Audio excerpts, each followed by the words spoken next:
بسم اللہ الرحمن الرحیم۔ السلام علیکم۔ اس نے پھولی سانسوں کے ساتھ بمشکل اپنے وجود کو گھسیٹتے ہوئے برآمدے میں دھری کرسی پر گرایا۔ واش بیسن سے اپنے کمرے تک کا فاصلہ اسے گراں لگنے لگا تھا۔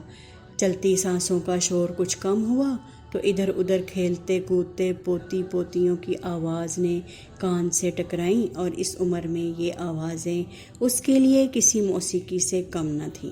ان آوازوں کو سننے کے لیے اس نے کتنا طویل سفر طے کیا تھا، یہ اس کے ماتھے کی لکیروں اور چہرے کی جھریوں سے عیاں تھا۔ آج سال بھر میں پہلی بار ایسا ہوا تھا کہ اس کے شوہر کے جانے کے بعد سارے بچے اپنے بچوں کے ساتھ ایک ساتھ جمع تھے۔ بھائی زیام، تم جانتے ہو میری اور تمہاری بھابھی کی جاب بینک کی ہے۔ ہم صبح نکلتے ہیں اور شام کو گھر لوٹتے ہیں۔ اتنا وقت اماں کو گھر میں کون سنبھالے گا؟ میری طرف سے تو معذرت ہی سمجھو۔ ساتھ والے کمرے سے آتی بڑے بیٹے کی آواز نے اس کی سماعتوں کو چونکایا۔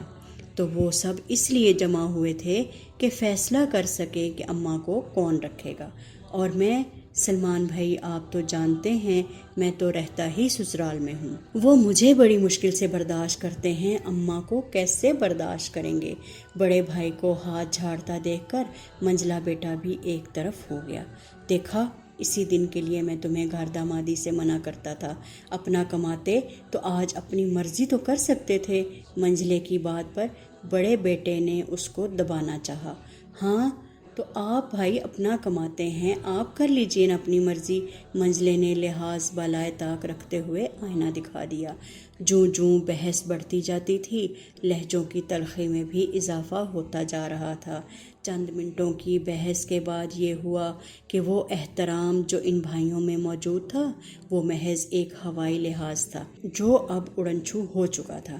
قبل اس کے کہ معاملہ مزید تلخ ہوتا، چھوٹا بیٹا مصالحانہ انداز میں بولا، آپ سب بے فکر رہیے، میں اپنے گھر میں رکھ لوں گا اماں کو۔ ہاں ٹھیک ہے، پھر ابا کا گھر کرائے پر چڑھا دیں گے یا بیچ دیں گے اور رقم تینوں گھروں میں برابر کی تقسیم ہو جائے گی۔ منجلے نے موقع پہ چوکا لگایا۔ برآمدے میں بیٹھے نومبر کے دنوں میں بھی اسے پسینے آنے لگے۔ بوڑھا وجود چند لمحوں میں مزید بوڑھا ہوا۔ اسے لگا کہ وہ اپنے باپ کے ساتھ اسے بھی دفنا آئے تھے۔ کیا کہا آپ نے؟ آپ رکھیں گے اماں کو؟ خود تو صبح آفس چلے جائیں گے اور شام کو گھر لوٹیں گے۔ اماں کو گھر میں کون سنبھالے گا؟ چھوٹی بہو میدان میں آئی۔ کون پکائے گا ان کا پرہیزی کھانا؟ کون دے گا انہیں گھڑی گھڑی دوائیں اور پانی؟ ثواب کمانا ہے تو اپنے سر پر جناب کمائیے۔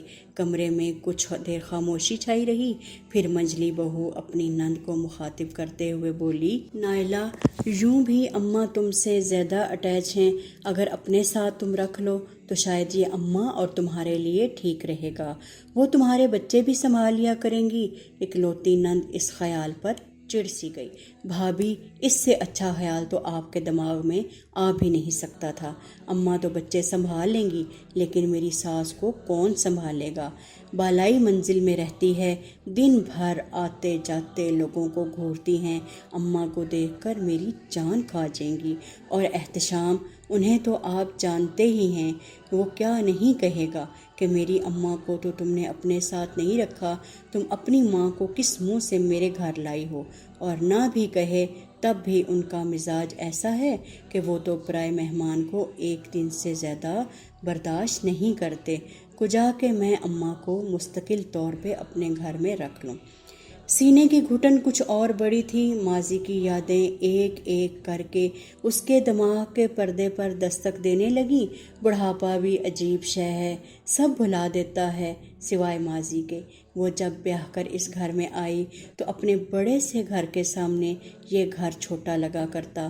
وہ ذرا ذرا سی بات پر ضد کرنے والی، بات بات پر ناک منہ چڑھانے والی نے کس خوش دلی سے اپنے میاں کے چھوٹے سے گھر میں خود کو ایڈجسٹ کیا تھا، یہ بات اس کے والدین کے لیے بھی حیرت انگیز تھی۔ 4 نئے دن خوشی خوشی گزر گئے تھے، لیکن پھر اکتاہٹ ہونے لگی۔ وہ آسائشوں کی عادی تھی، اس چھوٹے سے گھر میں کیسے رہ سکتی تھی۔ وہ سوچتی کہ اپنے باپ سے کہے گی کہ اسے اچھا سا گھر لے کر دے دیں، لیکن یہ سوچ کر وہ چپ ہو جاتی کہ اس کے شوہر کی خودداری پر سوال اٹھے گا۔ جب پہلی اولاد گھر میں آئی تو خود کو تو جیسے بھول بھال گئی۔ اس کے لیے سب کچھ وہی تھا، شوہر خوددار تھا لیکن احساس چھو کر نہ گزرا تھا۔ اولاد کی خوشی میں وہ سب عیب پر نظریں اور آنکھیں موند لیتی۔ دن مہینے سال پر لگا کر اڑ گئے۔ 3 بیٹے اور 1 بیٹی اس کی یہی کل کائنات تھی۔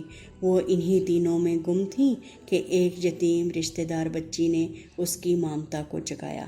ہاں، وہ 1.5 ماہ کی بچی اس کی واحد اچھائی تھی جس سے اس نے بھرپور محنت و محبت سے پالا تھا، لیکن کوئی امید نہ رکھی تھی، کوئی ایسی امید جو والدین کو اولاد سے ہوتی ہے۔ وہ چوزے کی جان جیسی لڑکی اس کے بچوں میں کھیل کود کر کب بڑی ہو گئی، اس بات کا اندازہ ہی نہ ہوا۔ چھوٹی پھپھو آئی ہیں، اس کے پوتے نے اطلاع دی۔ ایک امید نے سر اٹھایا لیکن نا امیدی نے آنکھیں دکھائیں۔ جب اولاد ماں کو نہ رکھ سکی تو وہ کیوں رکھے گی؟ سارا ہے سبحان کے ساتھ آئی ہوگی۔ ابا چلے گئے تو سوچ رہی ہوگی شاید اسے بھی کوئی وراثت میں حصہ مل جائے گا۔ یہ خود تو ایسی لالچی نہیں، ضرور میاں نے پٹی پڑھائی ہوگی۔ کانفرنس روم میں خود بدھ ہونے لگی۔ اماں، آپ یہاں کیوں بیٹھی ہیں؟ طبیعت تو ٹھیک ہے نا آپ کی؟ وہ لپک کر اماں کی طرف آئی۔ پورے 1 گھنٹے میں پہلی بار کسی کو احساس ہوا تھا میں اور سبحان آئے ہیں آپ کو لینے۔ آپ یہاں کیسے رہیں گی اکیلی؟ میرے ساتھ چلیے نا، مجھے آپ بہت یاد آتی ہیں۔ یہاں بھی آپ اکیلی ہیں، وہاں میرے ساتھ رہیے گا، وہ والہانہ انداز میں اماں کے ساتھ لپٹ کر بولی۔ اور وہ جب اپنے گھر کو الوداع کہہ رہی تھی تب اس نے دیکھا وہ جو اس کے بڑھاپے کا سامان راحت تھی وہ اس کی اپنی نہیں پرائی اولاد تھی۔ اسے لگا تھا کہ اس کے بچے لپک کر کہیں گے نہیں یہ ہماری ماں ہیں، ہمارے ساتھ رہیں گی، لیکن ان کے لبوں پر تو جیسے تالے پڑ گئے تھے۔ آج وہ چیخ کر سب کو بتانا چاہتی تھی کہ بڑھاپے کے لیے سکون کا سوچ کر اولاد کو پالنے والے کس قدر بیوقوف لوگ ہوتے ہیں، بے اولادوں پر یہ سوچ کر رحم کھانے والے کہ انہیں کوئی کفن دفن دینے والا نہ ہوگا، کوئی سنبھالنے والا نہ ہوگا۔ کس قدر خام خیالی میں جیتے ہیں لوگ۔ بے اولادوں کو لاوارث سمجھنے والوں پر زندگی کیسے ہنستی ہے انہیں ادراک تک نہیں ہوتا۔ خون کے رشتے انسانیت کے رشتوں سے بڑے نہیں ہوتے۔ میری اماں نہیں رہیں لیکن وہ جب تک تھیں سارا اور میں نے ان کی بہت خدمت کی۔ مجھے لگتا ہے خدمت اور لحاظ ظرف والا ہی کر سکتا ہے، جس میں احساس زندہ ہو، انسانیت باقی ہو، وہ کسی کو بھی اپنا بنا سکتا ہے۔ اور یہ سب سارا نے مجھے سکھایا اور سارا کو آپ نے۔ یہ لے پالک بیٹی کا داماد تھا۔ اسے لگا اس نے اولاد جو جوانی میں پالی تھی اس کے بڑھاپے نے آ کر سکھایا تھا کہ اولاد کیسے پالی جاتی ہے۔